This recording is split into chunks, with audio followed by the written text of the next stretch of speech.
పాలమూరు బిడ్డల ఆశీర్వాదం వల్ల మీరు అండగా నిలబడి 12 మంది పార్లమెంటు సభ్యులను గెలిపించి ఆశీర్వదించి నన్ను హైదరాబాద్కు పంపిస్తే తెలంగాణ రాష్ట్రానికి ముఖ్యమంత్రిగా మీ పాలమూరు బిడ్డ మీ సోదరుడు ఇవాళ ముఖ్యమంత్రి అయ్యి ఇవాళ మీ ముందు నిటారుగా నిలబడ్డాడు.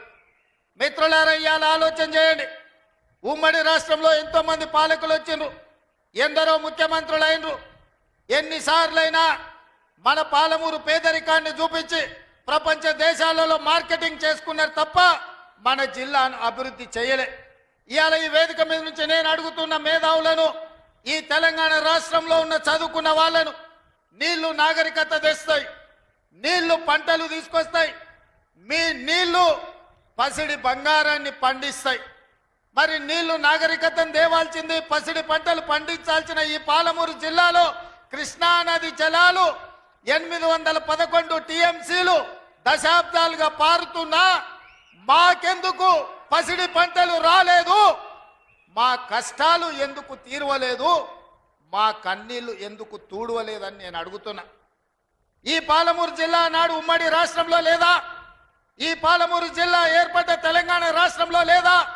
ఈ పాలమూరు జిల్లా బీఆర్ఎస్ పార్టీకి ఓట్లు వేయలేదా?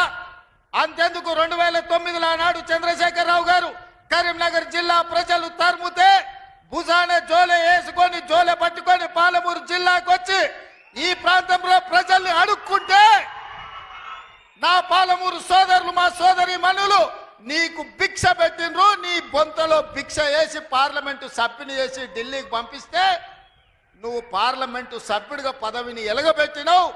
సోనియమ్మ తెలంగాణ రాష్ట్రం ఇస్తే నువ్వు తెచ్చినా అని గొప్పలు చెప్పుకున్నావు.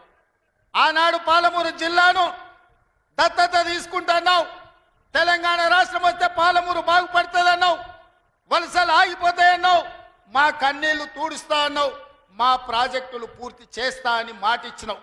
నేను ఇవాళ అడుగుతున్న వేదిక మీద నుంచి 10 సంవత్సరాలు ముఖ్యమంత్రిగా ఉన్న చంద్రశేఖరరావు గారు 2009లో మేము హక్కున చేర్చుకొని మా కడుపులో పెట్టుకొని చూసుకుంటే, మేము భుజాల మీద పెట్టి మోసుకుంటే, పాలమూరులో ఊరు లేకపోయినా, పార్లమెంటులో నీకు నోరు రాకపోయినా, మేము ఎంపీగా గెలిపిస్తే మేము భిక్ష పెడితే నువ్వు ఆనాడు ఎంపీ అయినవు.